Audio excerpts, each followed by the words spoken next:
meeting to order this evening of East Bay Charter Township. If you please join me in the Pledge of Allegiance.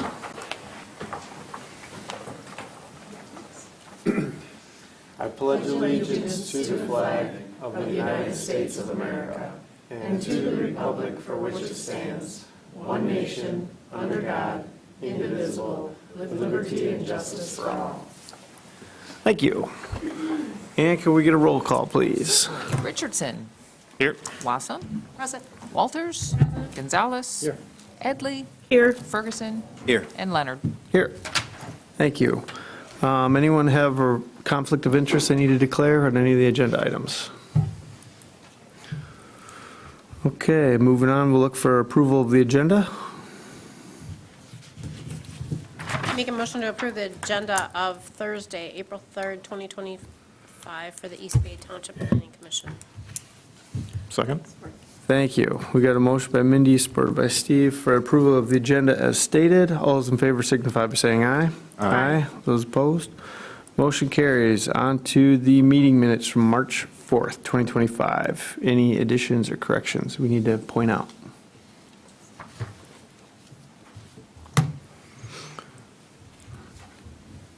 Seeing none, I'll make a motion to approve the meeting minutes of the Charter Township of East Bay Planning Commission meeting dated March 4th, 2025. Second. Thank you. We got a motion by Rhonda, supported by Paul, for the approval of the meeting minutes from March 4th, 2025. All those in favor signify by saying aye. Aye. Those opposed, motion carries. On to public comment. Anyone who wish to come on up to the lectern, you'll have 3 minutes to speak. Karen Smith on Cants Road.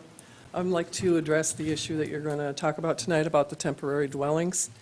I'm wondering if you are going to make different rules for private property versus county-owned property in the township. And if you are, the septic and fire hazard rules, fire hazards that are available, or possible, on private property versus on county-owned property, how that's going to work out, and who are you going to have to enforce it? Because currently, I can't see that you can enforce what you have for rules. Last time I was here, there were rules for like 4 trailers in a yard. All you have to do is drive down Hobbs Highway. You see that none of these rules are being enforced. So now you're going to make another rule for people, which I understand there's a need for some of these rules, but you're going to have somebody who can enforce them, because it just looks like you make the rules and nothing happens. So, but I'm just really worried about making sure that when you discuss the temporary dwellings, that you consider the private property owners versus the county-owned property. Are you going to make the same kind of overall rules? That's a question. That's all. Thank you very much. Thanks, Karen.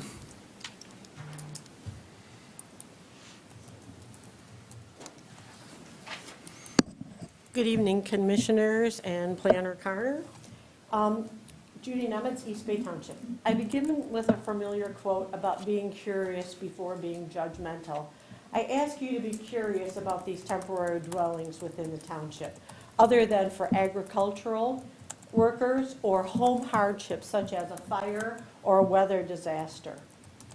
Be curious about why our ordinance never permitted temporary dwellings. Be curious about the cliche and defective statement, "not in my backyard."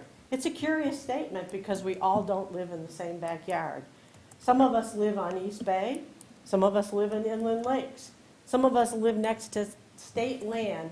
In East Bay Township, we have 15,000 acres which allow camping by permit. Some of us live in agricultural areas. Some of us live in environmentally sensitive areas or neighborhoods that are provided with municipal sewer and water. Therefore, we have zoning districts that have different uses by right and ordinances.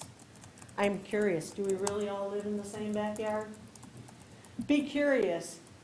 I see no mention in any of the ordinances in your packets about environmentally sensitive areas and temporary dwellings. Are they permitted in these areas? Be curious about the several loopholes in our ordinance. I'm going to spark your curiosity. The 4 vehicles, the 4 boats, the 4 recreational campers, whatever, on a property, are they for storage or stay? Are they for a fee, or are they occupied by family? I'm curious about closing that loophole and the enforcement of it.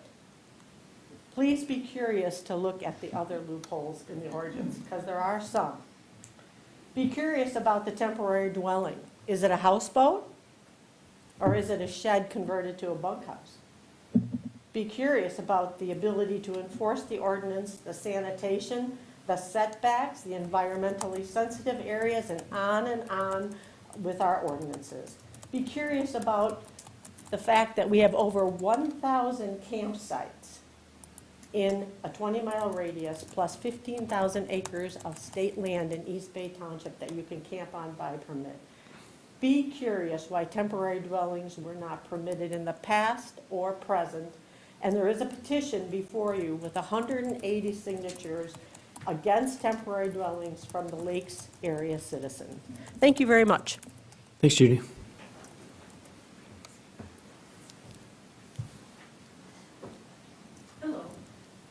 Thank you very much for your time. And my name is Tricia Fry. I live on River Road, 2044 East River Road, and I am here to speak to a specific event. I know you have a lot of different situations within this particular ordinance that you're looking at, but I am requesting that you look at the size of the property and what is allowed on that property, number of people that are inhabiting the space, number of campers, tents, etc. And again, I'm here for a very specific reason. As I said, I live at 2044 East River Road, and ever since moving to my current residence, I've endured a raucous camping party every August across the river from me at 212 East River Road. This occurs on a very small piece of land. I don't have the deed in front of me. I don't know the exact size. You, of course, could look that up. But it's just a little sliver of land. It's not buildable or anything. And it's directly across the river from my house. So every August, in the first weekend, and I estimate there are approximately 20 to 30 people that attend. The weekend-long event starts Friday afternoon and typically ends on Sunday, but this year some stayed until Monday. Activities include loud music and conversation, shouting, whooping, foul language, etc., a noisy generator, portable toilet, large camper, multiple tents. I counted between 3 and 5. I think maybe there were 4 this year. Sometimes it's more or less. A food station that's set up with a tarp covering it, drinking, partying, cornhole, dogs, kids, parking sometimes on River Road, which we all know is a very, very busy road, and activity in the river this year included bathing and brushing teeth, as was witnessed. In the past, I've witnessed underage kayakers stop by the party and steal beer from coolers on Saturday afternoon while partygoers were kayaking the river, and no one was at the site. It's incredibly disturbing and disruptive to all neighbors and the nature and wildlife of the Boardman River Valley, plus unsafe given the nature of the gathering and incidents such as I have already mentioned, the space on which the party is held and the high traffic volume on River Road. I have also involved the police on multiple occasions. I am awoken at 1:30 in the morning. I'm up till 2:30 till the police arrive. It's just, this has gone on now for nearly 20 years. I grinned and bared it for a while, but in these past few years, I have really lost my patience with this gathering. Also, in this past week's ticker, my neighbor Ted Wendling was interviewed and also spoke of this very party. And he suggested that the rules be updated. If the rules be updated, the number of campers allowed should be limited based on the parcel size. And so I would ask that you please look at parcel size. Also, no one lives on this property. It's a vacant piece of land. And also proximity to neighbors. So if it's allowed, how does that affect neighbors? How does it affect River Road safety? And the many things that I've already mentioned. So if you would please consider those things as you look at your ordinance, I would appreciate it. Thank you very much for your time and consideration. Thank you, Tricia. Good evening. My name is John Jury. I am a resident of 1615 East River Road. And it was brought to my attention regarding the temporary dwellings conversation that you guys are scheduled to have today. And I understand that you started this conversation last summer. I operate a short-term rental on my property. I live full-time on my property. And I also utilize a camper on occasion, not to rent, but to have friends or family that comes up from Chicago. They usually stay a weekend or so. And my understanding is that there is a possibility that that is going to be completely negated and not allowed. Actually, my understanding is that it's never been allowed. This is outrageous. I think it's an overreach of the public government. I live on 20 acres. My closest neighbor is 1,200 feet away from me. We do not disturb anybody. I have absolutely fantastic guests. I've actually had a United States Supreme Court justice stay at our home. I follow the rules, and I think as a homeowner and a landowner that is also a steward to the environment and the Boardman River, I should be able to utilize my camper for guests, friends, and family. I understand that there's a lot of concern about septic and that kind of thing. I have Bellinger Septic Service come and pump out my camper. And if I can't have them come, I go down over to the campground, I pay them $10, and I dump my tank there. So I strongly encourage you to really look at all aspects, many dynamics.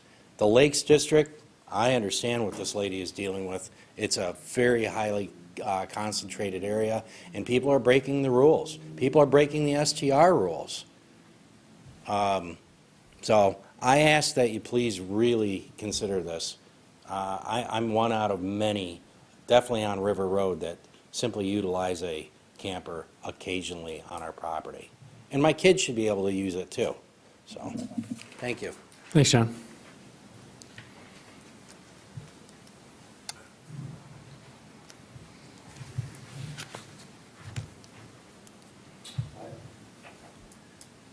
My wife and I have property in the township that we have camped on in the summer for decades. And it is our opinion, while we understand people's concerns, that people should be allowed to camp on their own property. I mean, if things are out of hand, I understand that. But that's not what we do, and we feel that we should be allowed to camp on our own property. Thank you. Appreciate it. What was your name We again? need to know your name. What was your name, sir? Henry Jones. Henry Jones. Thank you. Thank you.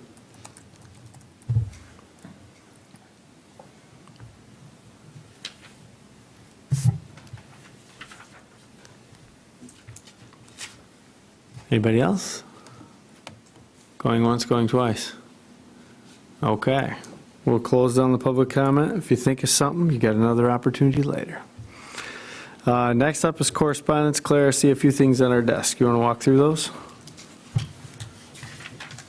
Yeah, beyond what's in your packet, there was one additional item of correspondence related to the camping, which is on your desk.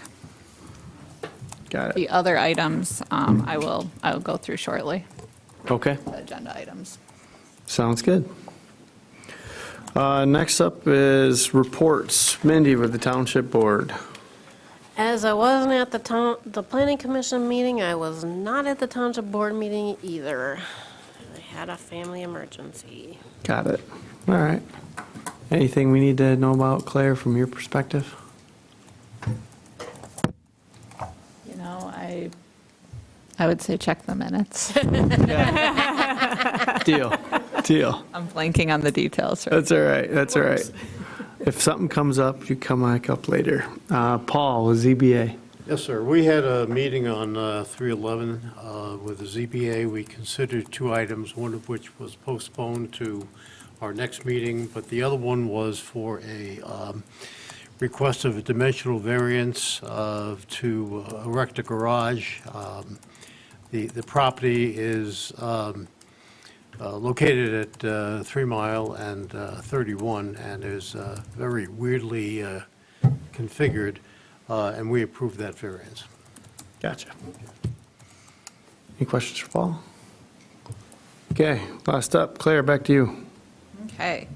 So you'll see on your desk, I printed out a 11 by 17 that summarizes all of the site plan review. It's updates for 2023 and 2024. So this just provides you with an update on where we are with the project status of each of those. I think Paul and perhaps others were interested in that, so I'm going to just work to kind of keep those project status updated, just so you kind of have an idea of where we are with some of those larger developments.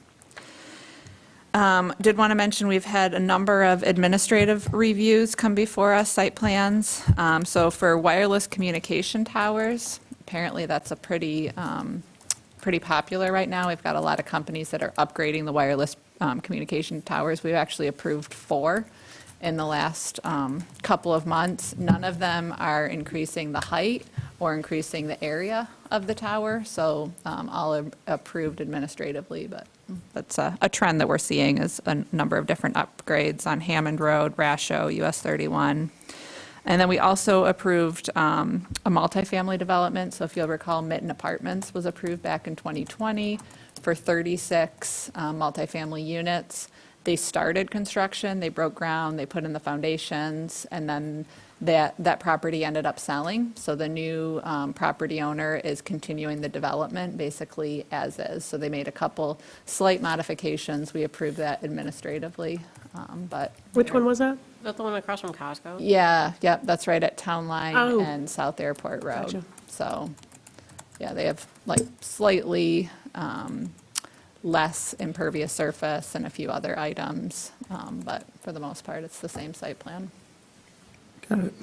Just clear on that particular site, is that just the apartments because Yep. the front piece was not being developed? Yeah, yep. So as a part of this updated site plan, we are requiring that they're building the trail and the sidewalk along the front site and the right-of-way.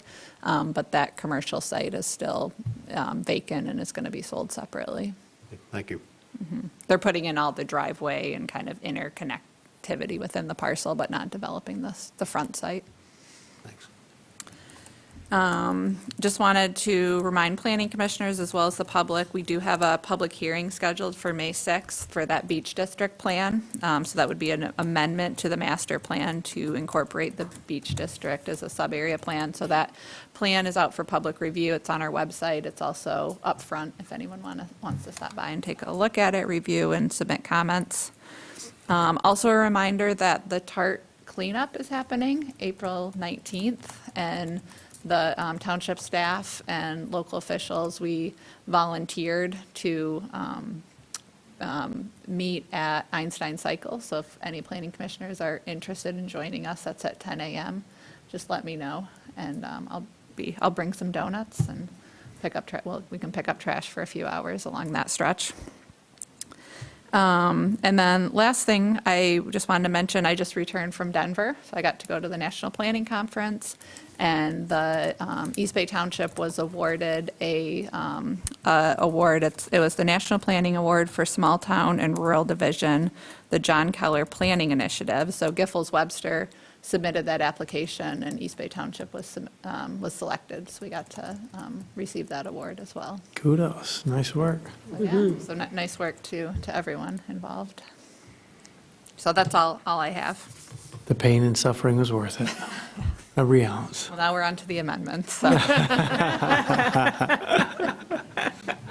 I love it. Any questions for Claire? Okay. On to new business for the Planning Commission. First up is a zoning boundary discussion under parcel 03-227-026-00. It's with Louis Rasho. And Claire, if you wouldn't mind setting the table for us. Sure, yep. So, and Louis Rasho is here in attendance. But I did want to highlight, so for years, you'll see the parcel that's highlighted in your packet on page 5. So the zoning designation for years has been rural residential. That's how it is in our parcel database.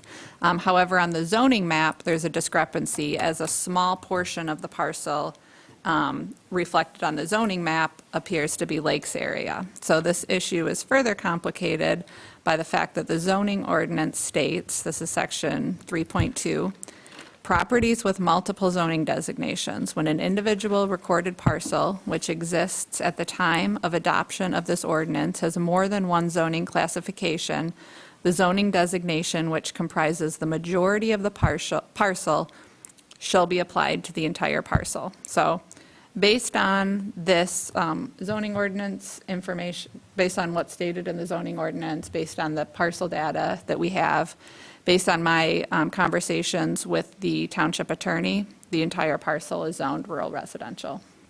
So I did want to bring it to your attention, just because there is a discrepancy in the way that the map was put together.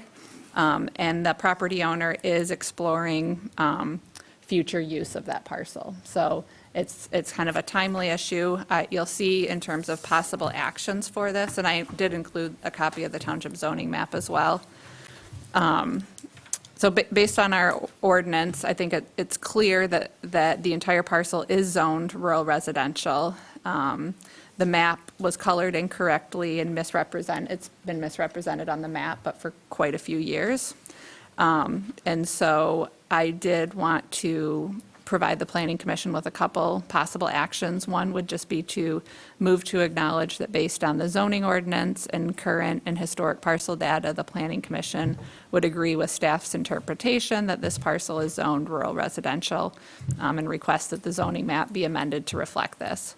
The other option that the Planning Commission would have would be to recommend that the issue of the zoning designation is sent to the Zoning Board of Appeals for formal interpretation of zoning designation. So you do have the option to send it to the Zoning Board of Appeals. They generally would make an interpretation if there is a lack of detail, something is illegible on the zoning map, if there's uncertainty, contradiction, or conflict. So I think either one of these options would be reasonable. I think from our attorney's perspective, it's pretty clear that this is zoned rural residential, but, you know, the Planning Commission also has the opportunity to take it to the ZBA for further clarification.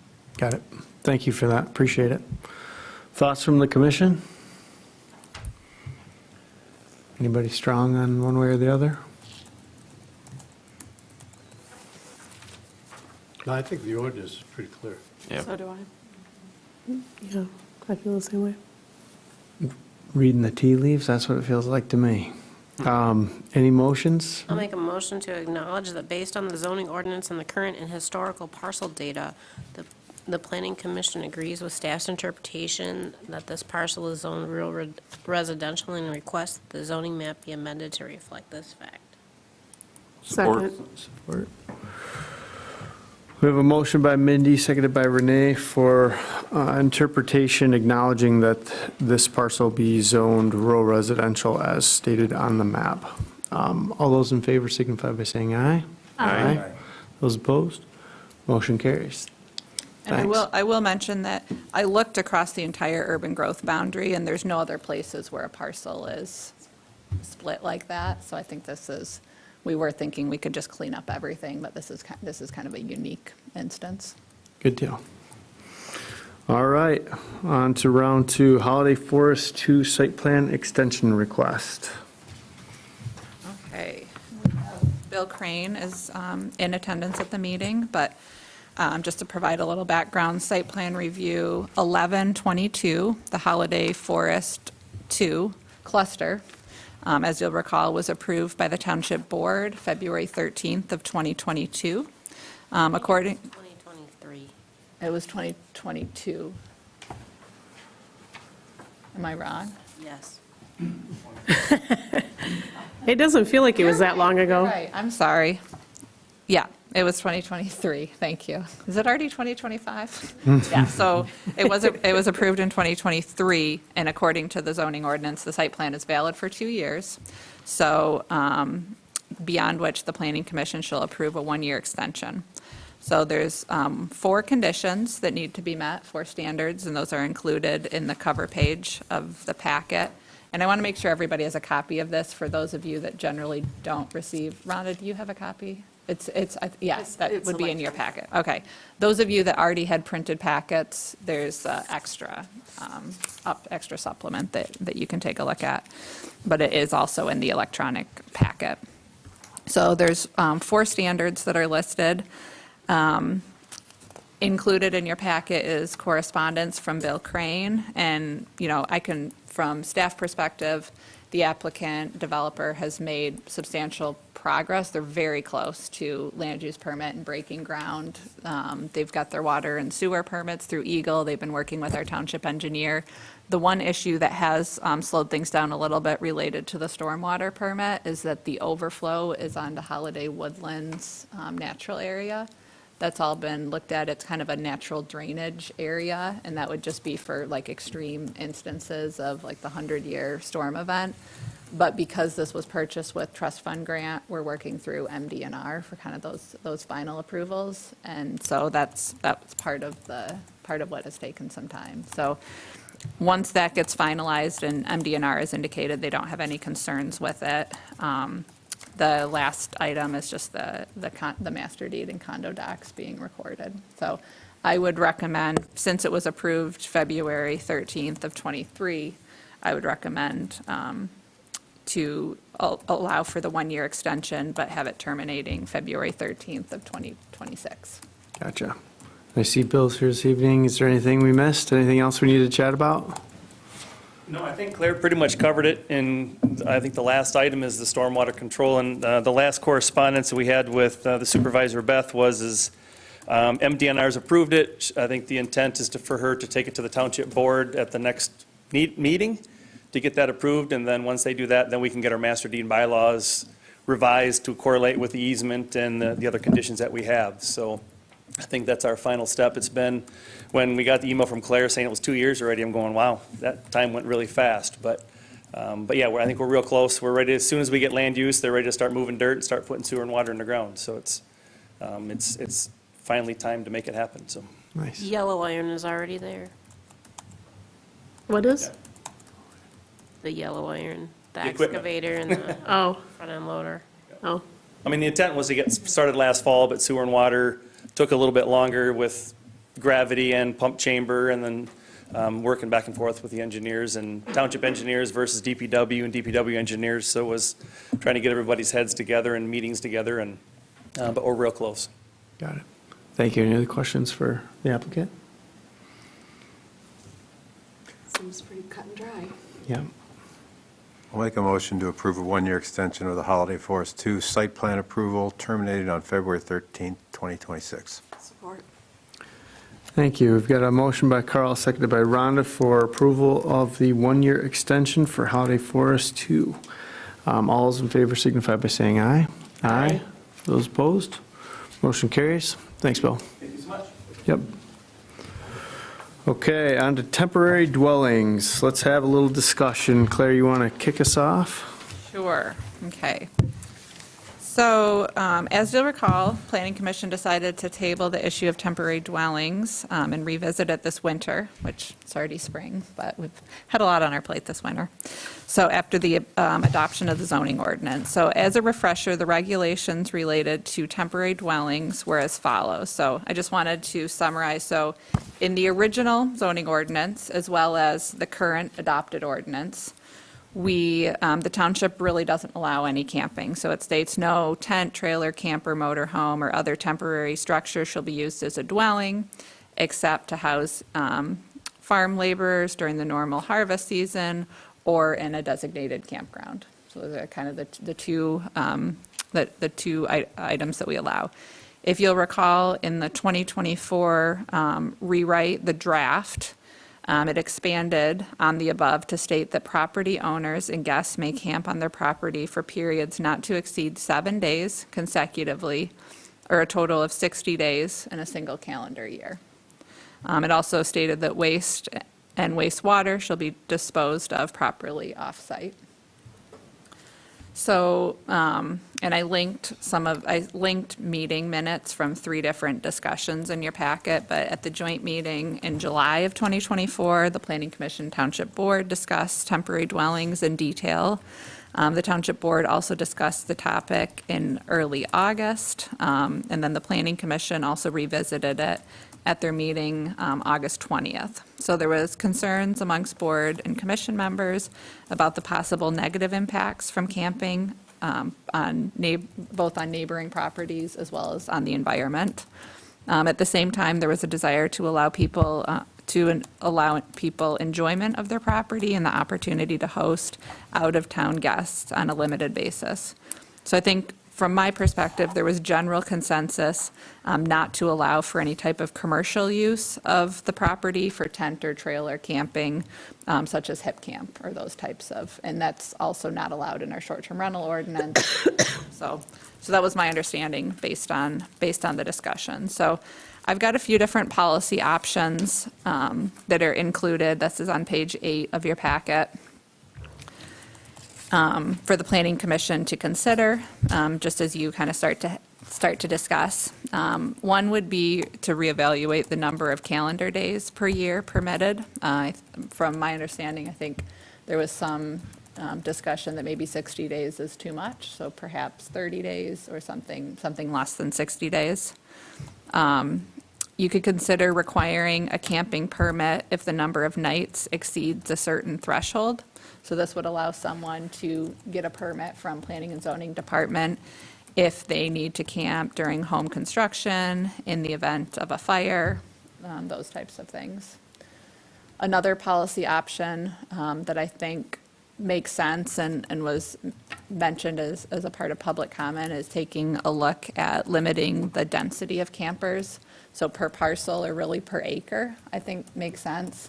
And Township staff is aware of that specific party that was referenced, but those types of instances, taking a look at regulations that would preclude that.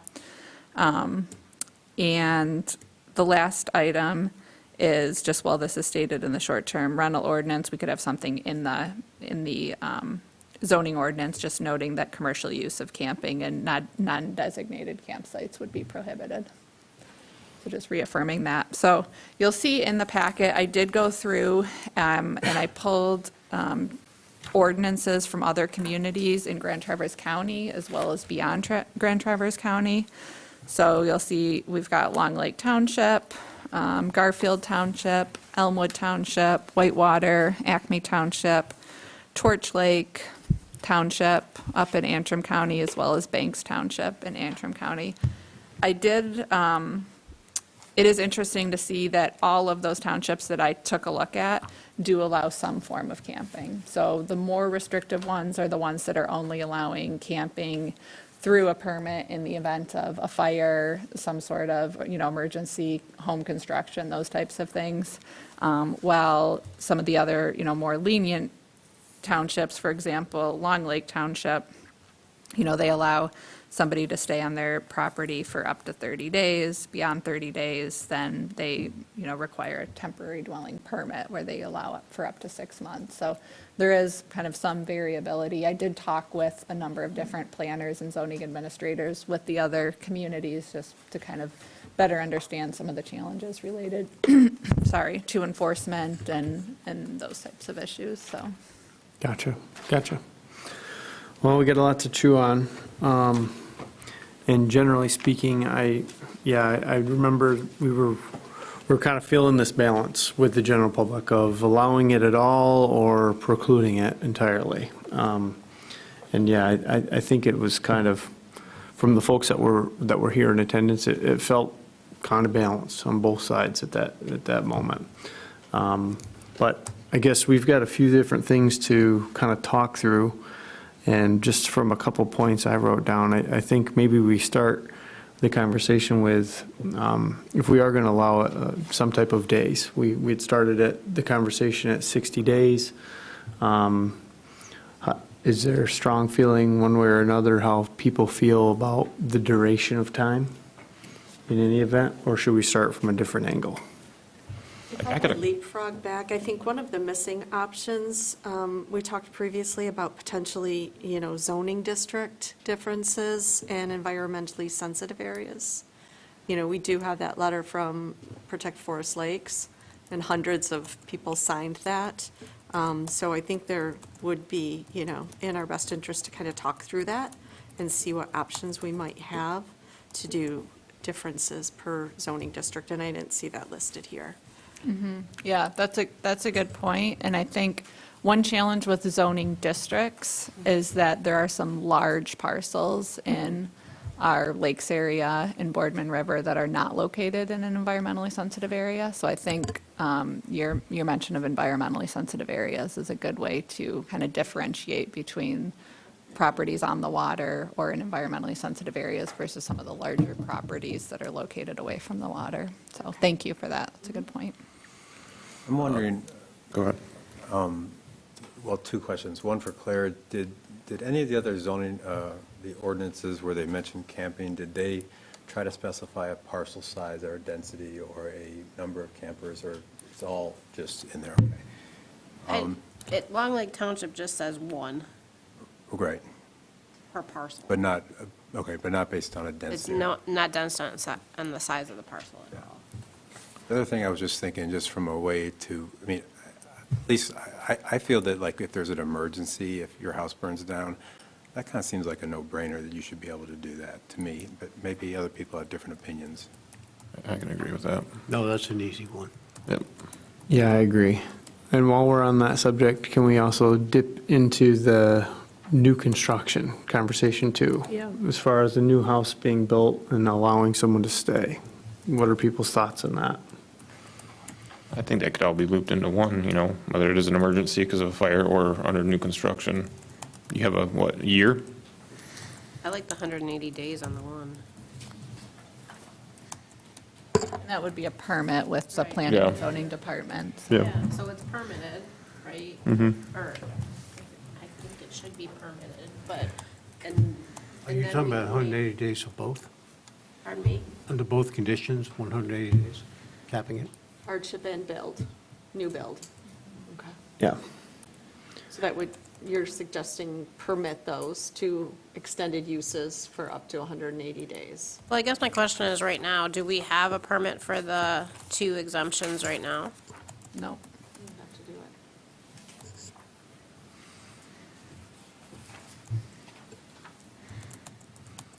But if it's a new build and/or hardship, meaning something burned down or some catastrophic event, would there be a consideration for the use of the septic on site for like a camper or something? Well, that's That's way out of my area That's- of expertise.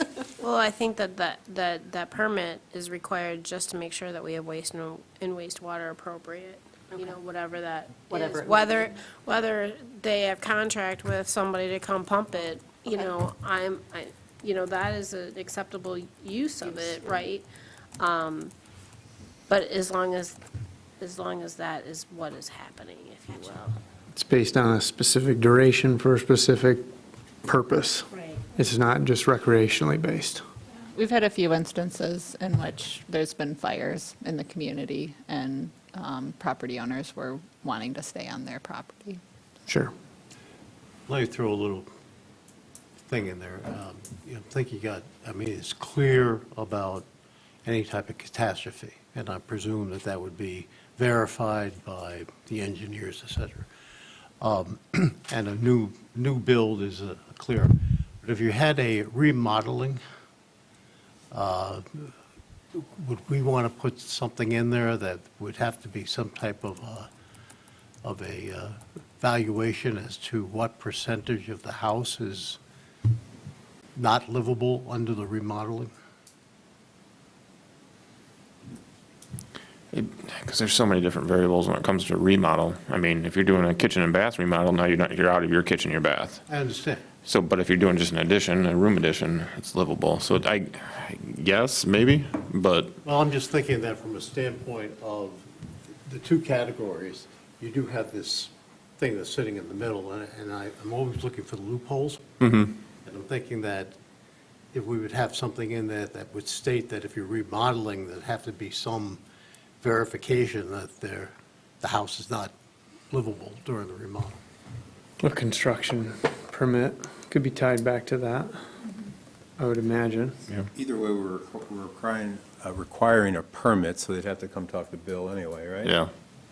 Yeah. And have it up, I'd trust his discretion, be like, Yeah, well, they're redoing, key facilities. Judgment as to what's going on, if there's a permit, I have no problem with that.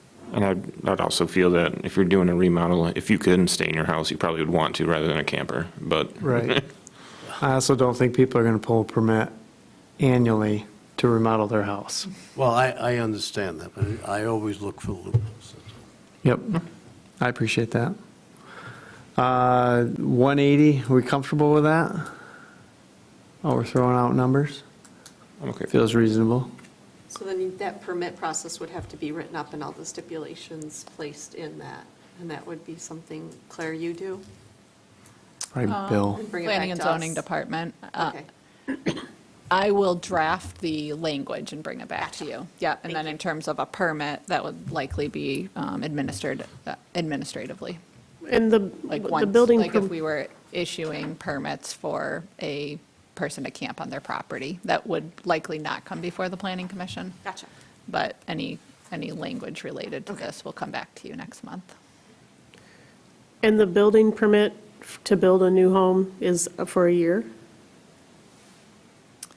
Yeah, so land use permit is 1 year, and that's just to get the building fully, the envelope complete. Generally, the occupancy permit is issued more than a year later. So generally, a new home construction takes longer than a year. So So I would think basically if you're we're saying- looking at 180 days, there'd be opportunity for an extension. There would be, That would be my recommendation. because I don't see it happening in 180 days, I guess was my point. But Either way, I think it's a good way to document at least where they're at, right? Well, if they can get an extension, Yeah. yeah. It's just, we all know how difficult it is to find temporary housing in this area, or anywhere for that matter. So to put that kind of stress on someone that's building a home. Right. I would not want to stay in my camper in the middle of winter. No. No, but guess That's why what? the People are 180 living in kind them, of covers the construction season. people are doing it because there's no housing. Hey, Claire, of the people, of the other townships you talked to, did any of them give you like, hey, this works for us, this doesn't work for us, there's issues here, or we're looking at changing? Of the townships I talked to, they, said 90%, this works for, 99% of their issues. All of the townships I talked to do have some camping issues. And I think that we're probably going to find that, regardless of what our ordinance requirements are, there are some just enforcement issues, whether we allow it or don't allow it. Right. I think maybe another point to discuss is the number of campers allowed on site, or temporary dwellings, for that matter. Wouldn't that be pretty much based on the size?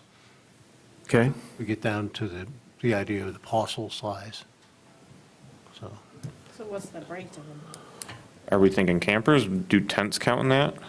Because if you have some people coming and you want the grandkids to stay in a tent, I'm saying camping You can't- per se. Okay. So whatever Dwelling. vehicle or way it is. Temporary dwelling. But that number, and I think Judy raised a really good point, that number of temporary dwellings that may be a camper, a trailer, somebody's built a little shed on a trailer, whatever. How does that count towards our limit that we already have in our ordinance that says you cannot have more than 4, right? You cannot have more than 4 trailers. Yeah, so in our ordinance, the trailers are not to be occupied. So if somebody called and said there's someone camping in this camper, then that would be a violation, and that's something we'd take today. enforcement on, yeah. Okay. So So, in the future, if we open this up to temporary dwellings and we say, based on size, they can have X number of camper trailer tents, how does that then count towards the maximum? They could easily exceed that if they've already got some storage on their own property. And are those owned, rented, that she kind of made a from really my good point. personal perspective and the way that I think I would administer it, unless given other guidance, is that 4, it would just be the maximum number, whether they're occupied or not occupied. So Okay. depending on what ordinance we adopt, they could have up to 4. If someone's camping in one of them, then they Okay. can have 3 vacant and one So the one max then occupied. there still would remain the max. Yeah, So and- our temporary dwellings And would. none could be rented out per our current policies Okay, and ordinance. so not to exceed what we currently allow. Okay. Yeah, and we can make a notation in there as far as no commercial allowed, period, in the updated ordinance. Does anybody else have any other points that we need to bring up regarding this? So with the limit of the 4, so you're saying any trailers whatsoever, so you got a camper trailer, a boat trailer, and let's say you have 4 total, and then you have a family member come, and they put up a tent, you have to move one of those off the property for a tent?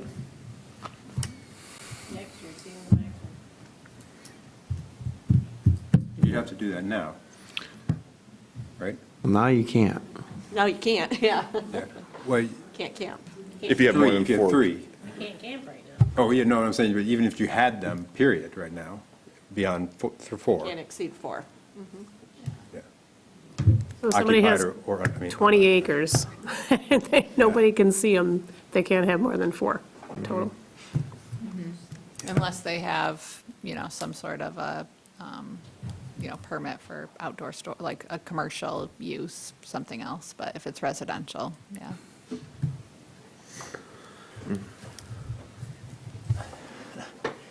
I mean, I get the, I think that, I'm not going to speak for everybody. I think most people think that what, I don't remember his name, but the gentleman that said that he has somebody come up occasionally on the weekends on 20 acres, at least I feel that should be fine. But what the other woman experiences regularly in August is not fine.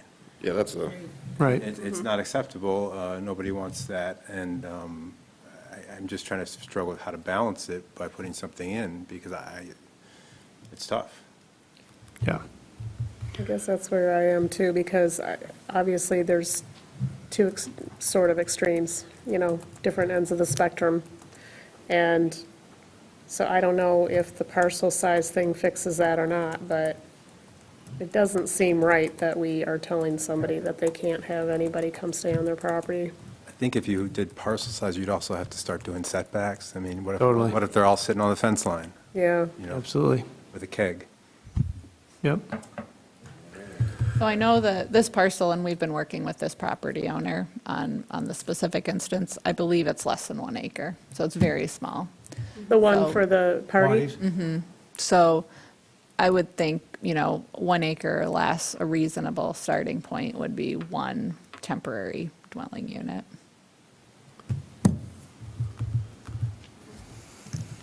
I would Do lean we towards 2. require a house, the property to have a residential dwelling?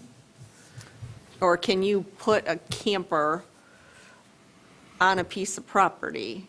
That's another policy decision or policy discussion. And Right. if you did want to limit it to only, properties with a home, that would be an option. I do know that in a lot of communities, including in East Bay Township, there are people with property that want to come and camp for a weekend.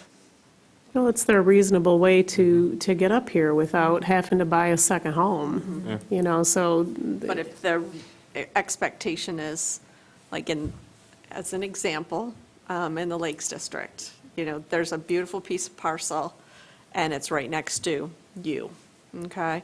There's no home on there, but they have campers, and they are staying the entire summer. Yes, they're in violation, but how would we want to address that in the future if we're opening this up?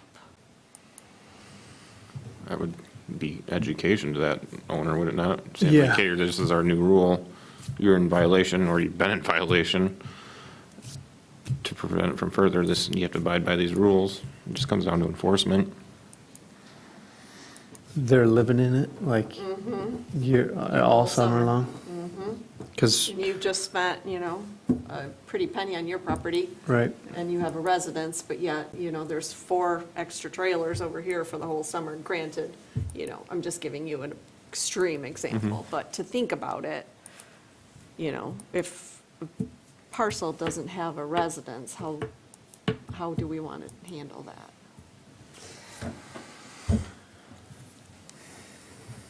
I don't know that there's an answer, I just want to talk about it. Right. yeah, I mean, if There's we a reason move. we tabled it last time. right. It's so true. It's, Can we move to table it? no, because people, no, they'll be mad at us. No. If we move back to the original discussion of no more than one temporary dwelling unit, a Okay. maximum of 7 consecutive days and 30 days in a calendar year, would that, Rhonda, do you think, would that No address? more than one temporary dwelling unit, 7 days, 7 Max. consecutive days. 7 consecutive, And no more than 30 in a calendar year. and no more than 30. And of course, the enforcement piece is challenging, Oh, it but is. it's going to be challenging no matter what. And so Yeah. if we do have those requirements on the books, that gives township staff and enforcement you know, if we can document that it's been there for more than 7 days, then, you know, they need to move on for at least a few nights. And if it's been, you know, 30 days, then that would be, you know, grounds to move forward with enforcement as well. So what about the person that parks their trailer on their property that they own without a house, and they don't live in it all year, they just come up and stay on it in a weekend or whatever? So it kind of falls under the storage thing when they're not there, but then they come up on the weekend, so they're not abusing the, you know, the 7-day thing. But We to don't- to we ask don't them to, allow- So we don't allow accessory buildings if there's not a principal structure. and you consider so- a camper an accessory. I think we would from an enforcement standpoint, yeah. And I think that kind of goes back to some of the conversations that we've had. We've had other people who have come in who are not here this evening, who've spoke directly that that's what they're doing, right? They're weekend warriors. They're up here all year long, every weekend. Yep. They just want to continue to be able to do that. Yep. The commercial thing, that was another couple that I think was in here and talking about renting out, which I think we've all kind of come to consensus we're not on board with. That hip camp, kind of. Yeah, but for those that own the property, I have a hard time doing the 30-day thing. For one, how do you manage it? How do you control that? Even if we said it was 60 days, who's out there with their calendar, you know, writing it down? Yeah.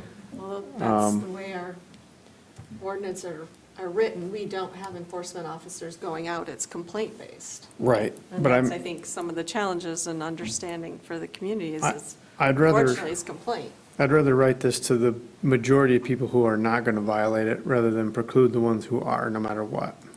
Because I think if we put a policy in place that has a definitive timeline, I'd just as soon it be long enough as to not penalize people who are trying to do it the right way, rather than come up with an arbitrary number that's too low, and all of a sudden we create a bunch of violators.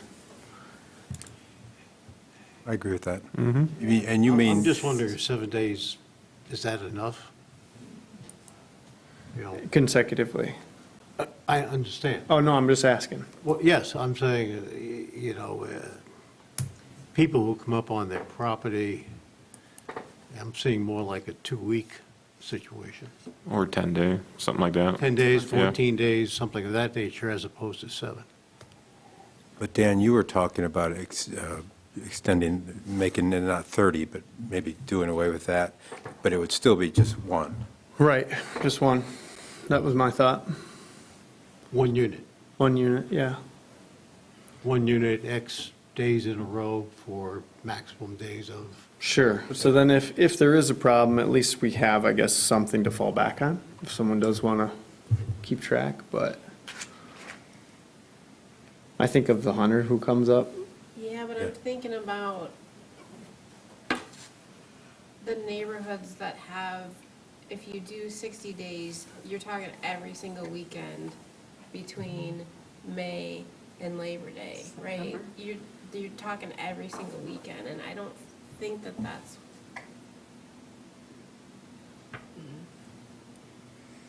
that's when you get to the setbacks and the distance from the neighbors and all that good stuff kind of thing, and I think that's too complicated.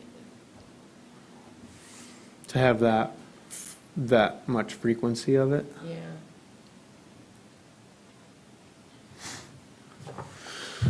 Split the difference. Go 45. Yeah, I think I could go with that. I could go with 45. I truly think that like the people who are going to be doing that aren't going to be the ones throwing the raging, obnoxious Yeah, that's just a events. big problem regardless, but It's primarily summer months we're talking about, too, in this category, non-emergency or building. Right. Right. Claire, did Long Lake tell you that they had any challenges with their 30-day limit? Not really, and that, Long Lake, I have talked to a few different Few times times. about their ordinance, and I think they have one property, and I think those are, I think they have a property with, there's a property owner, and they have opened it up to people experiencing homelessness, and so Okay. those people are camping there. So I think that's one property that they've had some issues with, but other than that, they really have no issues. And no limit on the size of the parcel or anything like that in their ordinance. Right. Yeah. I wonder a little bit about the acre. I just don't, seems like it'd be kind of tight potentially, but Well, in the lakes area, I think about in that. Environmentally sensitive areas, those are. The Lakes area have some very small. Oh, yeah. Right. You know, some of those lots are under 50 feet. They're just, how they divided them decades ago. But, yeah, so I think the size is important of the property to impact the neighbors. I don't know what the right answer is, but I also think then that needs to tie into something with environmentally sensitive areas as well. I think you could cover it by saying over an acre and under an acre. Just take, So then that means somebody that lives on a half acre in their sub can't have a family member come up and spend the weekend. No, I think he's saying that you I can didn't have say that. one. I said that in the determination of this, of the maybe duration, the number of people, over an acre, under an acre. I could get on board with that. Is there any appetite to say no camping in environmentally sensitive areas? I have a hard time telling somebody who's got a nice parcel on a lake that they can't enjoy it for the weekend. Or they Right. let No. their kids go in the backyard. Right. Camp. And throw a tent up, that's, yeah. Yeah. No, I'm just asking. Yeah, it's a tough one. I think that there's a lot to it, right? There's very responsible campers, there's very responsible people in our community. The problem is not those people. Right. The problem is what Mrs. Fry, is that right?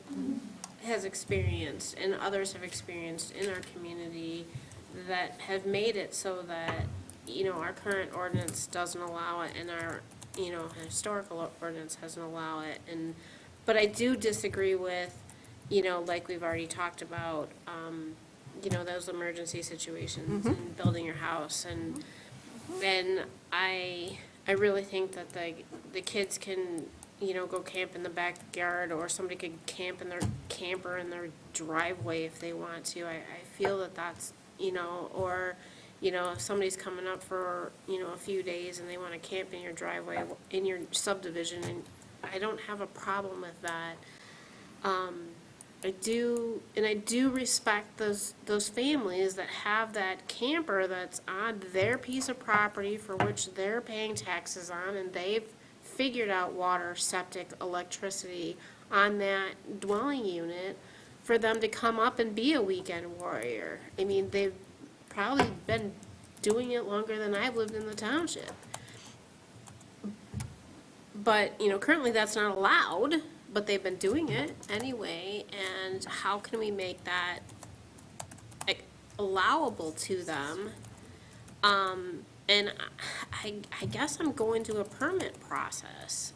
And I know everybody hates that, but it's just going back to the making sure that they're dealing with the setbacks properly, their water, their sewer, they're taking, everything is in place so that we know that they're protecting the environment and the neighbors, all the whole package there, just like if they had a house right there. It's not those people are the ones that we have to figure out how to allow. Right. But on the flip side, using those same information, figure out how to prevent the weekend party situation. Well, I can go for the permit if you were talking about people being weekend warriors and doing that, and they're going to be there all the time. That's their intent. But where it doesn't gel is where you have the spontaneous situation, where you do have a friend coming up, or you do have a family member coming up, and they're only going to come up once. That is where I can't see going for a permit. I agree. Maybe it's a 7-day or a 14-day, you don't need a permit, but anything longer than that, you do. Yeah, I was thinking if you got over that threshold of whatever our max tolerance is for days, then just pull the temporary permit for however long we want it to go for. Yeah, that makes some sense. I mean, by the time, if we win at 45 days, I'm just picking a number, if we win at 45 days and a permit was good for another 30 days with that, let's just say 2-week consecutive period, like, you got plenty of time, in my opinion. I would think that would cover But kind of the spectrum. I feel that is not the right way, but there's people that come up and set up their campers and, and what this is written, the 7 of over 30, says is that camper has to leave every week, right? If that property has no structure on it. And that doesn't allow the Right. showing up at Friday night and leaving Sunday quickly kind of lifestyle. Can I get a clarification on that, Claire? So this would be considered a temporary dwelling, but then we've also got accessory dwelling, and there's no primary residence. So how do we, are those? For an accessory, yeah, so for an accessory dwelling unit, you always need to have a principal residence. Okay, For an accessory structure, like a garage or something, you can't build one of those unless you have a principal dwelling, like a home. okay. I think that this is a bit of a gray area if you're leaving a camper on a vacant parcel. Our ordinance, to my knowledge, doesn't specifically speak to that. We, certainly wouldn't allow a shed or a garage or something like that if there wasn't a home, but in terms of a camper or trailer, I would say that our ordinance doesn't really speak to that. I think the spirit of the ordinance is that we don't have accessory structure And maybe without a I'm making principal up a unit. situation that doesn't exist. I don't know, but No, it was, kind of That's not called out, so that's why I was I mean, kind of curious. Claire made rule the of point that, for the most part, these other townships, like, it seems to work for 90% of the time. You're always going to have those outliers, Always. always. Doesn't matter what ordinance we write, someone's going to abuse it. And then, you know. Rule on the 4 items on the, does that presuppose that there's a dwelling there? Okay, so it has to be a dwelling plus the 4. So technically, well, you said it doesn't really apply, our ordinance doesn't speak to somebody storing their camper. Technically, it wouldn't apply, because you can't have campers You can't store a camper there. there. Yeah, But you she's saying can't it doesn't really speak to it. I mean, I would say the spirit of the ordinance is no, you can't. And that would be the approach that we would take. We haven't had that issue before in the 5 years that I've been here, so it's not something that we've dealt with. Sorry, I made up a situation I don't have. Well, it's We're talking it through. an opportunity We're to talking close it certain through. Certainly always loopholes, happen, right? though. I'm Right. curious. Okay, so just to kind of bring us back, a couple points that we talked through were it's not going to be commercial in nature.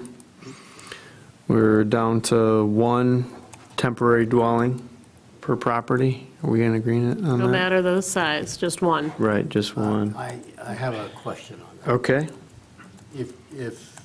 Yeah, because, and this goes to the backyard camping. right, Family comes up, to join them, but you got boys and you got girls. So, I mean, I can't see one unit, if they want to separate the boys and the girls, you're going to have at least 2. That doesn't happen in camping. Yeah. Everybody pile in. But still, I think with tents, I mean, it's almost like, I mean, do you want to get down into the weeds and say, you can't put 3 tents? I mean, does anybody complain about it if they're not being, problematic? Nobody's going to complain probably about a few tents, but, if it's 3 or 4 tents and they're screaming and throwing beer bottles in the river at 2 a.m., See, I'm saying, what is? I got you. I see your point, Paul. I see Yeah. your point. I mean, yeah, I do too. If truly a pup tent is considered a temporary dwelling, then we're, Yeah. I think since, this is just one thought, since currently we prohibit everything, maybe we start small and we can always ramp it up. Sure. But if we start, I also think that we have a noise ordinance that would kind of trump everything, if you will. I think that's a good idea, because the other thing is, Paul, for your situation, let's say we allow it to 1, and somebody comes up and they put a trailer there, and their kids go sleep in a tent. They're technically in violation, but does anybody complain if they're not being loud? I mean, essentially, we're allowing them to break the ordinance, but we're being realistic that, But I'm also thinking of the terms that you always have those sticklers that, oh my God, they've got 2 tents there, and all I'm saying is that, yeah.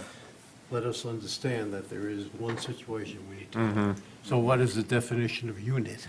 I guess I like the idea of 1, just because, Start I small. think it starts small, like Claire said. It makes sense to me. Yeah. If we run into a bunch of people coming out of the woodwork saying, God darn it, I got yelled at because I had 2, then maybe we could change it to 2. So you don't think if somebody has like a parcel of 5, 10, 15, 20, that they should not be allowed to have more than 1? Could we change it to be like 1 per, I do. I mean, One per that's what I'm parcel, struggling or with right now, is I if it's think it's a bigger, good up to 1 acre? start.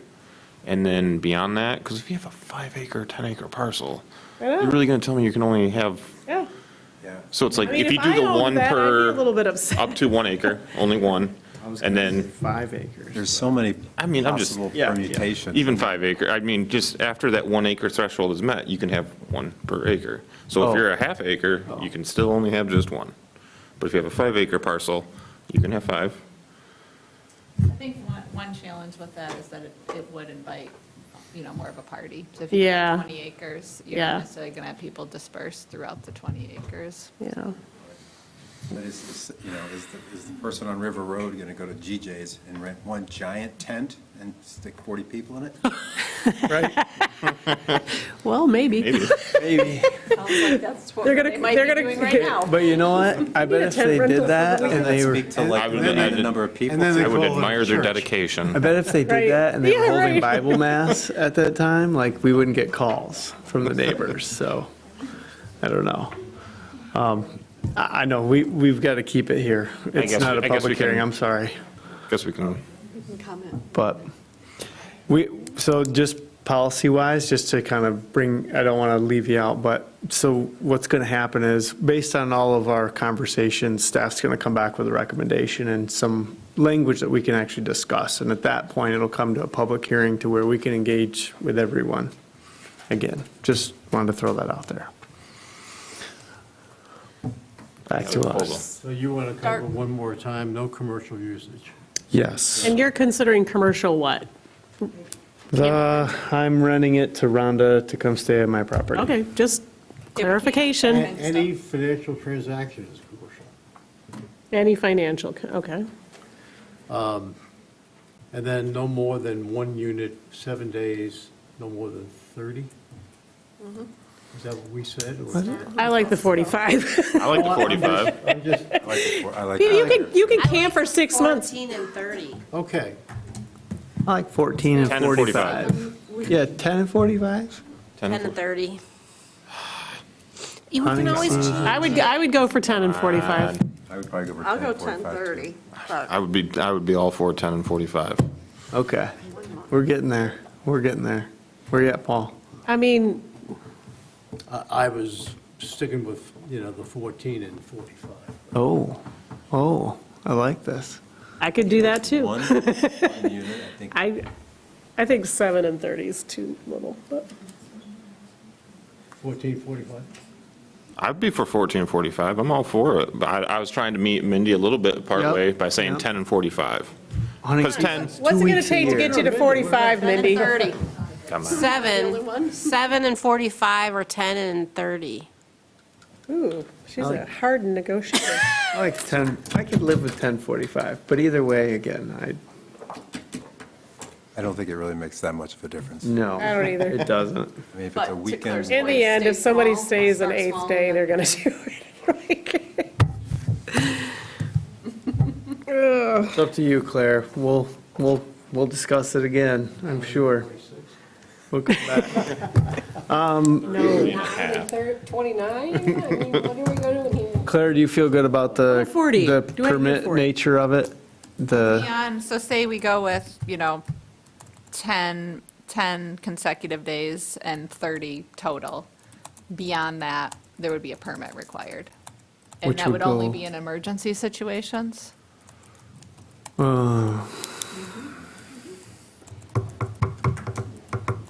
That's what I was trying to avoid, was so that people didn't have to do that.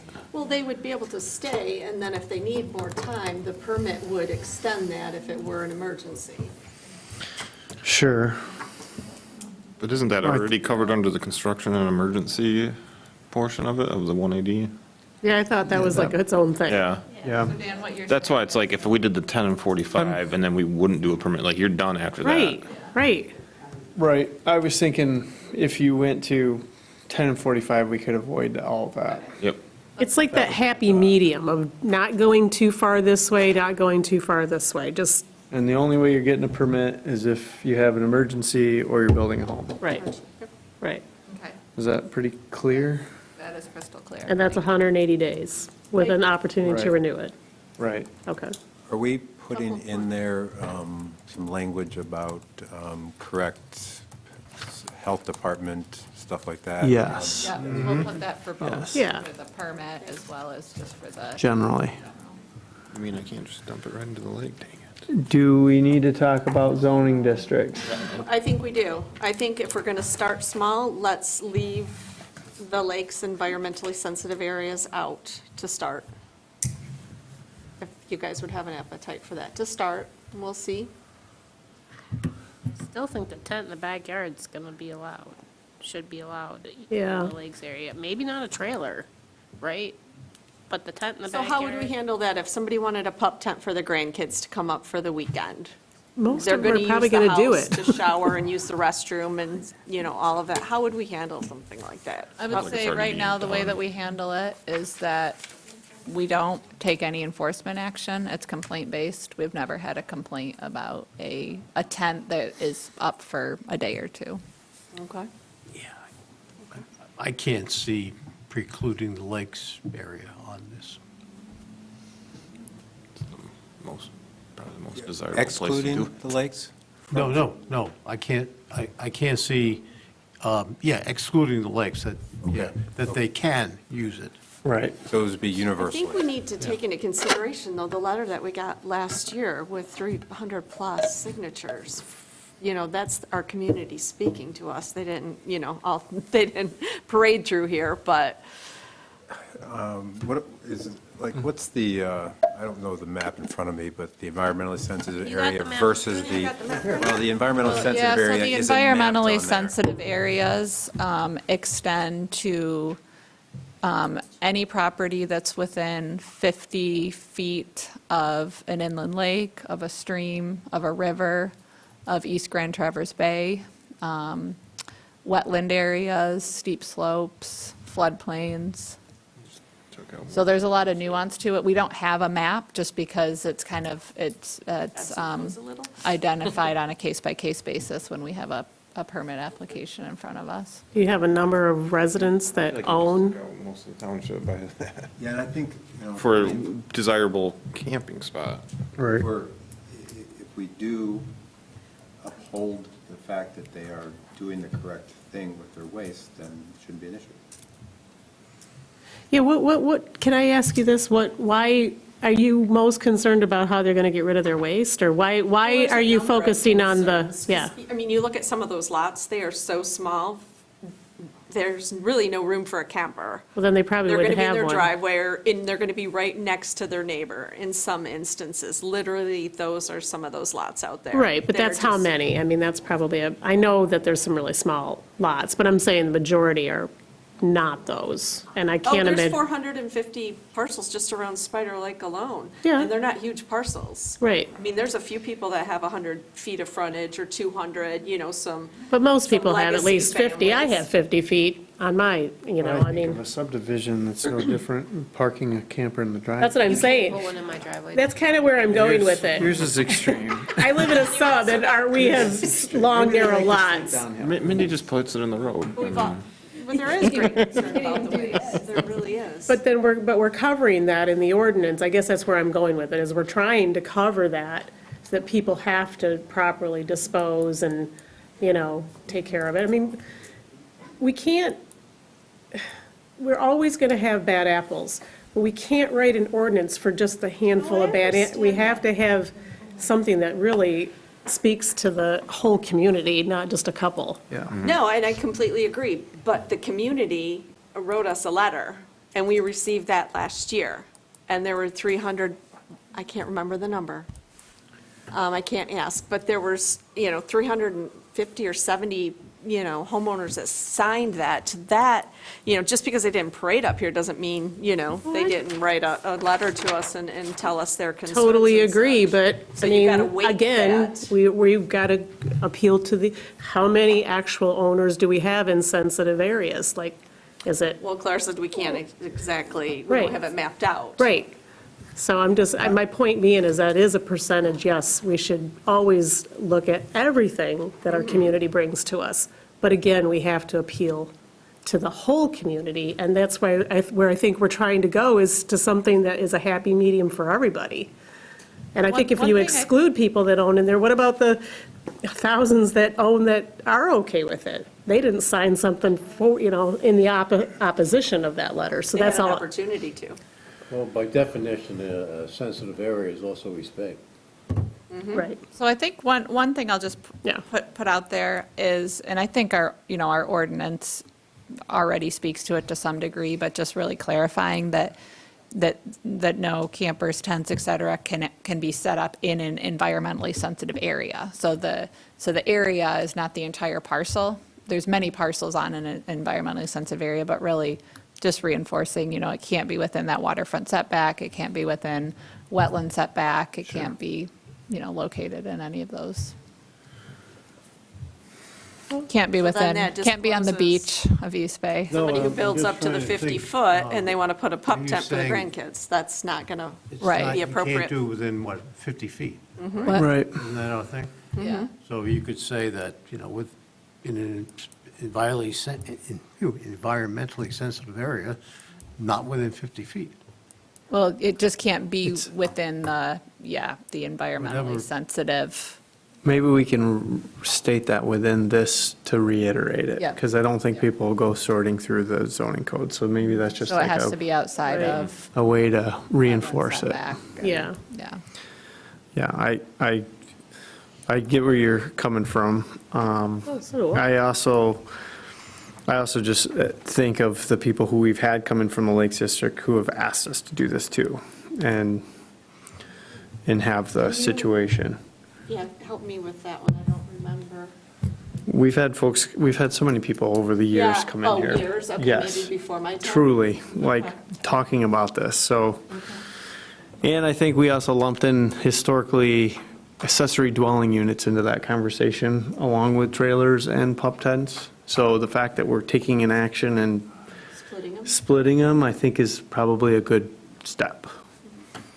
So I hope that you've got enough to get us started, and then once we have some meat, we can sink our teeth into a little bit more the next meeting, or feel free to delay another month to give us a break.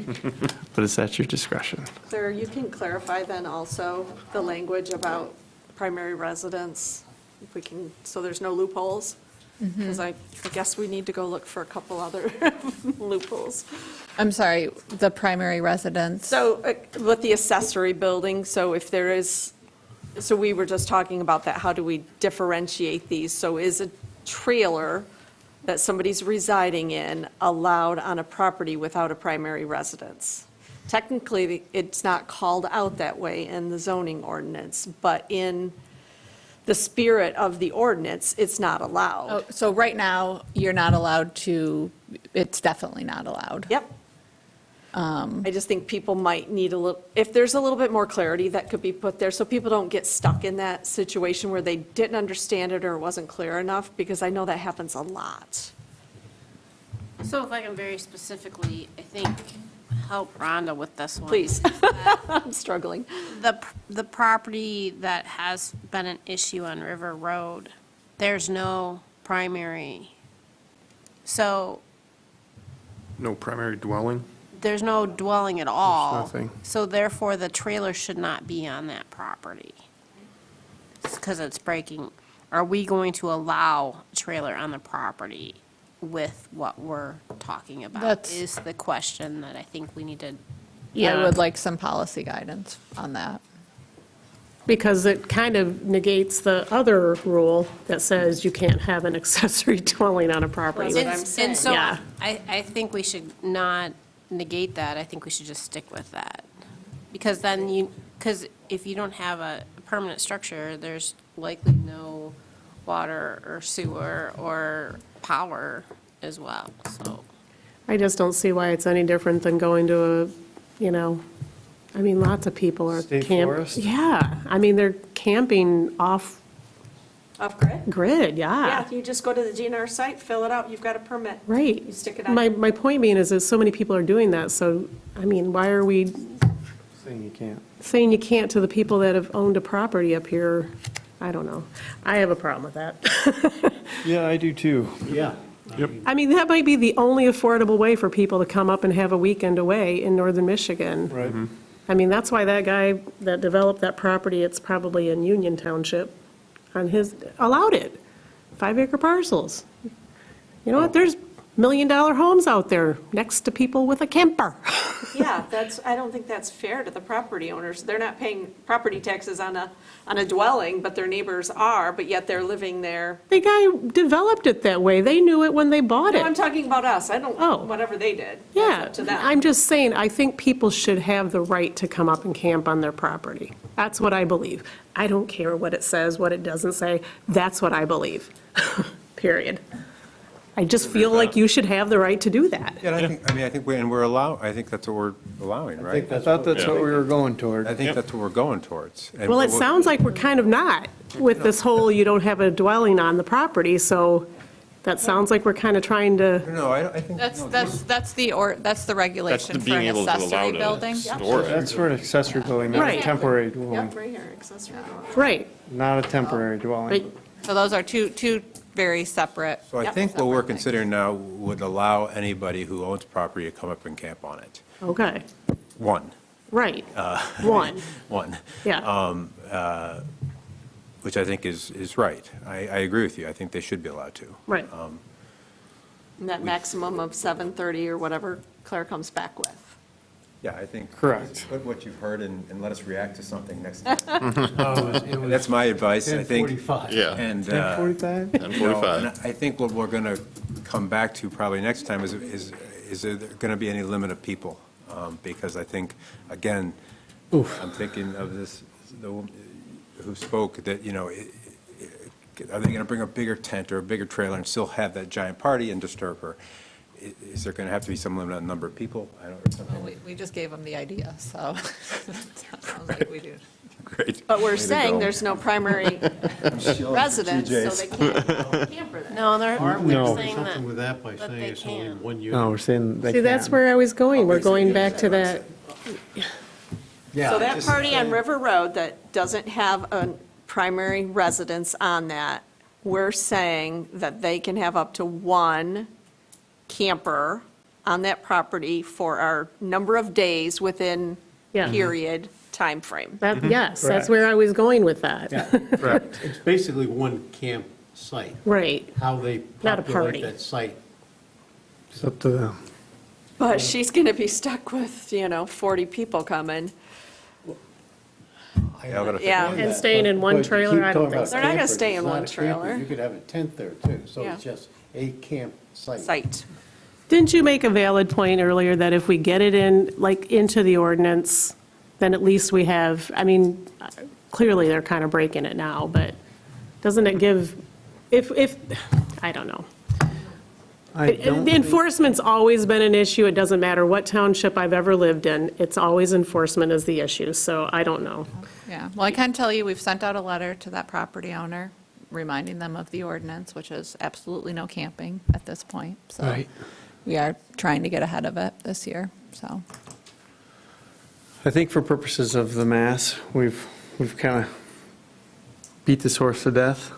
But at the same token, I also believe that we've got a good footing. We got a good base. We can work from there, and then we can kind of talk about this with the rest of the general populace, hopefully in a month-ish, and go from there.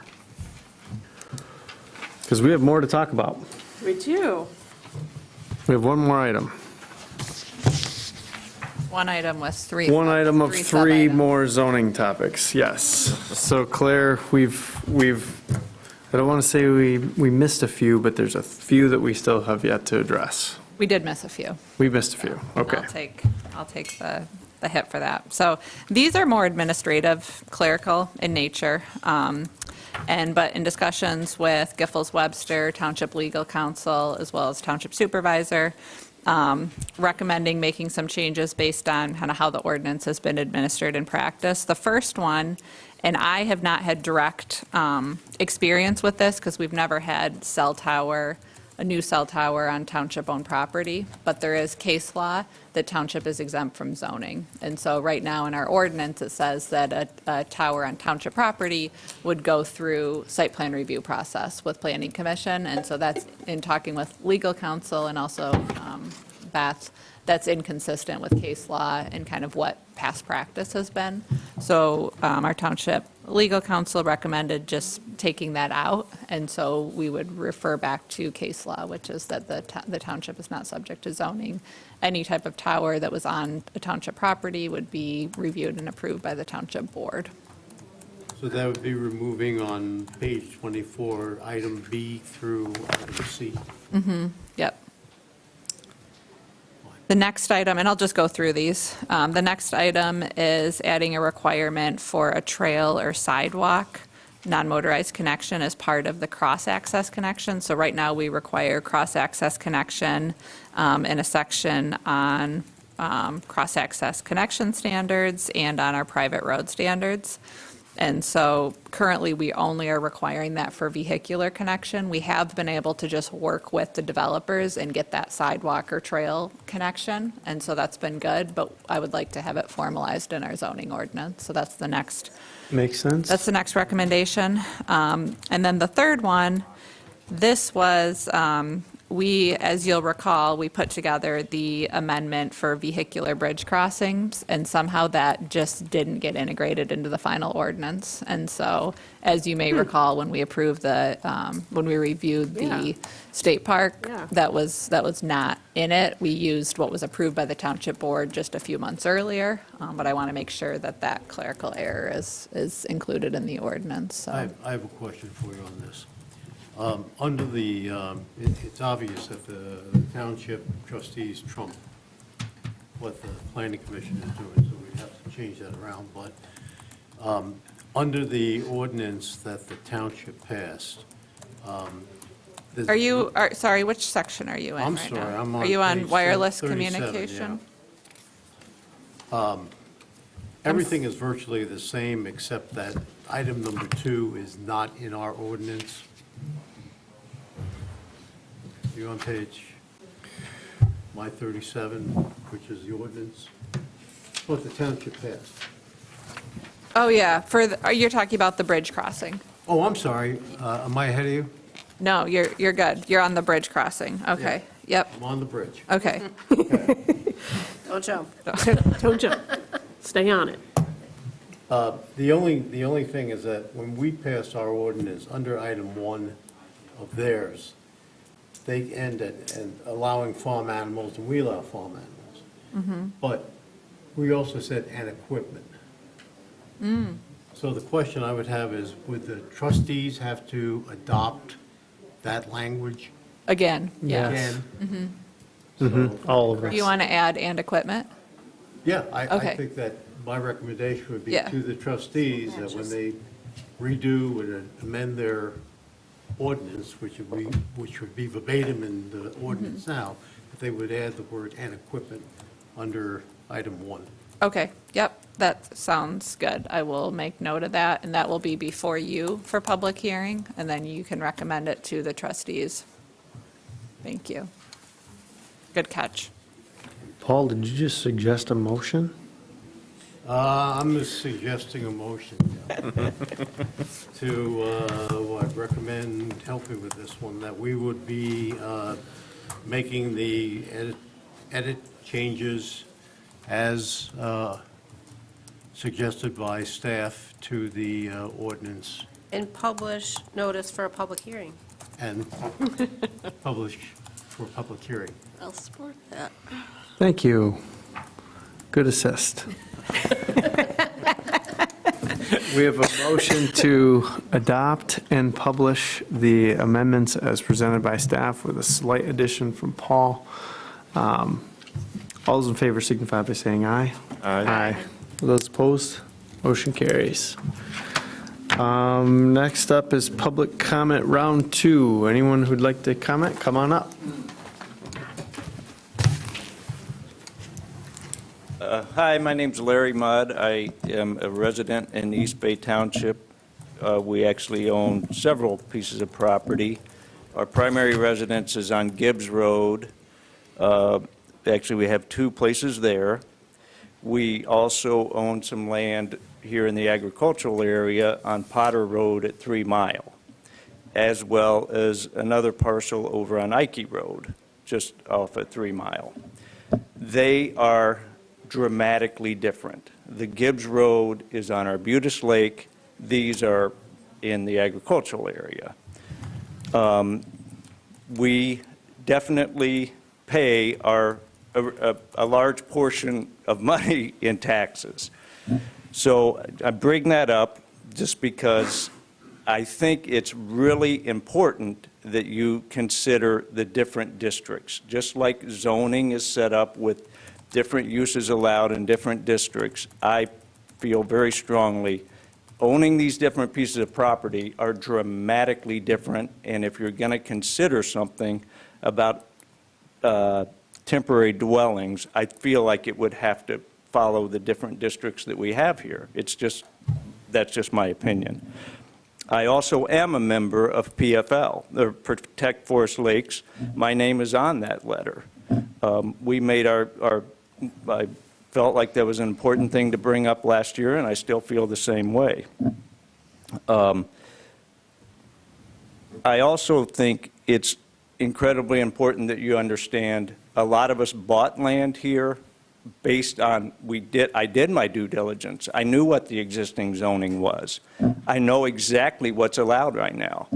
And if you're going to make this change, I think you need to consider, I think this is a substantial change to allow people that where no camping was allowed, that you would now allow them. You had mentioned people bought in that area because they knew that person was developing something that was going to allow camping and all of that. That's not what we did. We've all bought here based on the existing zoning ordinance. And then I guess my last comment is, Claire had mentioned, she didn't really think we had any complaints about, the occasional tent or overflow for, big weekends or anything like that. It feels like this is going to be very, very difficult to corral in an ordinance. Permitting may be the answer, so those are just my comments. Thank you. Thank you, Larry.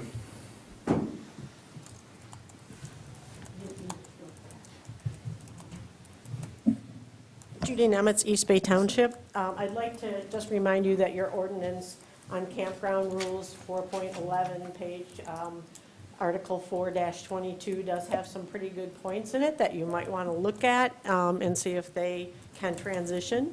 Also, 4 or more campsites require a state license, so I think you need to be aware of the state requirements as well.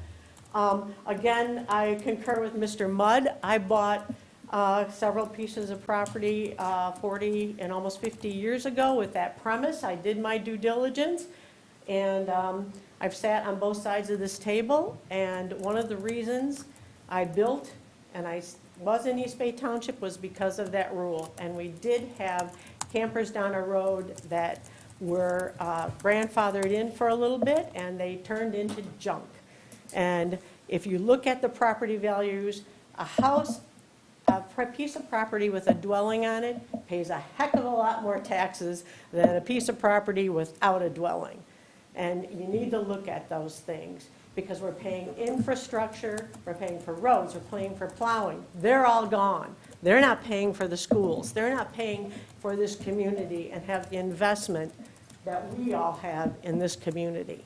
So you need to think about the rhetoric on the other side of the table. That is our home. That's why we built there, not just everybody that wants to camp. And with all due respect, I've sat on that side of the table. I've been through 6 planning commissioners. I have never once seen someone come up here and talk about, I want to camp on my property. So I beg to differ with you, all due respect on that. I see people from the lakes that have an investment here. They have caring about their community, and I think that the right to petition is something that is guaranteed under our Constitution, that is a peaceable and a way to question and to let our opinions be known to our government official. So that petition is something that is very important and not just something that should be thrown away. Thank you very much. Thank you, Judy.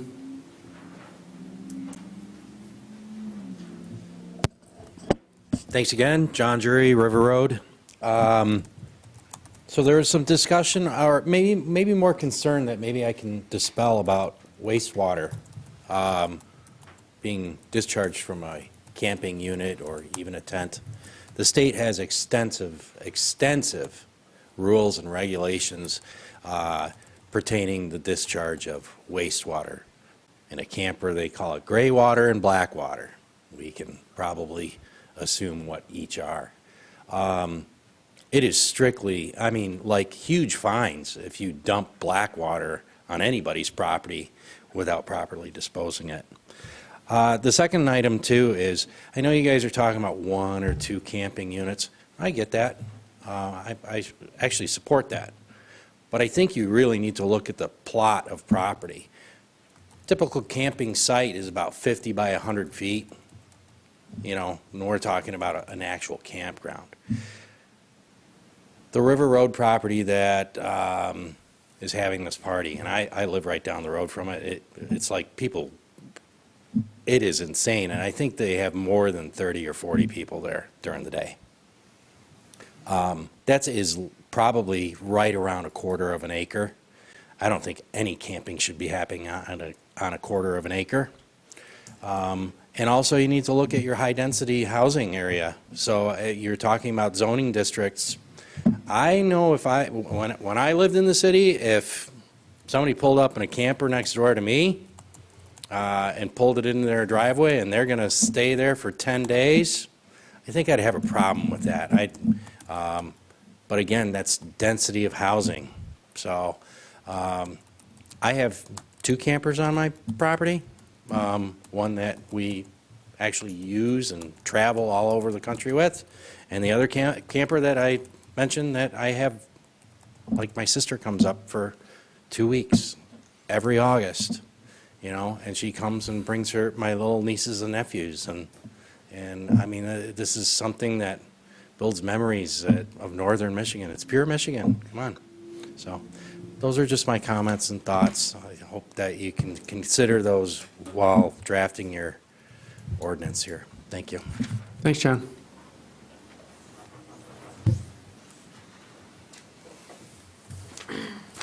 Caitlin Flensky, East Bay Township. Temporary dwelling units are currently not allowed, and yet it happens frequently. So now you're loosening a rule to allow the bad behavior. As Claire just said, East Bay sent a letter saying absolutely no camping at this point. Yet soon, with your proposed revisions, that party's going to be allowed to happen. And then with the quantities, let's say 7 and 60. So someone's there for 7 days, maybe they leave for a day, they come back for 7, leave for a day. You're looking at 69 days straight of almost nonstop camping. That's June 23rd to September 1st, an entire summer season. Last summer, there was a camper in the lakes area with the hose connected to the septic system laying across the lawn. It was reported to the township. It was there for weeks. That's our concern of, I understand there's responsible people that dispose of their waste, there's others that don't. So now you're doubling the inhabitants of a home and a septic system in an environmentally sensitive area for 69 days of a peak season. These are the concerns, that this rule is already abused and it's not enforced, and now you're choosing to loosen it. It's not logical. We need to allow for the emergencies for kids in tents, not college kids in tents, not 30 tents on a lot. I understand it's a really complicated balance, but people abuse the situation, and that's what we're trying to prevent. Thank you. Thanks, Caitlin.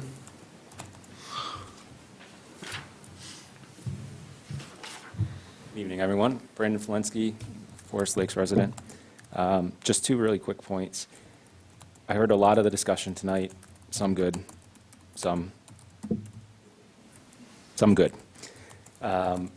One thing that I would like to point out is just a quick search of the Long Lake Township website shows that their current organizational structure is a township supervisor, an administrative assistant, a township planner, a zoning administrator, and an ordinance enforcement officer.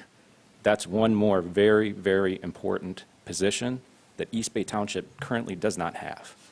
And I think that point needs to be made, thought about, and addressed as we talk about potentially relaxing these rules that, as Caitlin just stated, we all know and heard admitted this evening, are already currently being violated. We need to wrap our arms as a township around the enforcement and how this will be addressed, and setting up a structure that is enforceable, truly enforceable, because currently this complaint-based system falls, the responsibility of documentation, evidence gathering, notification, that all falls on the residents, the neighbors. And that's not, as you've heard Mr. Mudd speak, that wasn't part of the deal. That wasn't part of what we planned on when we moved up here and did our due diligence by reading the zoning ordinance to see what is and is not permitted in this township. Second is this notion of tax paying. Yes, that's very important, but I would also say that beyond the tax paying, it's the sense of community. Those weekend warriors that were mentioned that come up and use it hard and go home, they're not here. They're not in this meeting room. They're not listening to the discussion. They're not engaging in the policy that you're considering changing. And I think that's very important. Members of the community have an investment here, and they're helping direct the future of East Bay Township. And that's what we all should be encouraging, not creating a system that allows people to come up, use it, abuse it, and disperse. Those are my thoughts. I appreciate your time. Thanks a lot. Thanks, Brandon.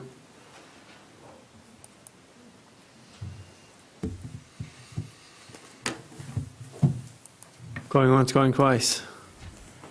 Okay. Any consideration of future agenda items? One thing I have is we should be getting notification on a RAP grant maybe within 2 weeks. So we'll find out how that went. And other than that, we have upcoming meeting date with Tuesday, May 6th is our next regular scheduled meeting. And with that, Mindy's got something. Go ahead. When's the state park coming back?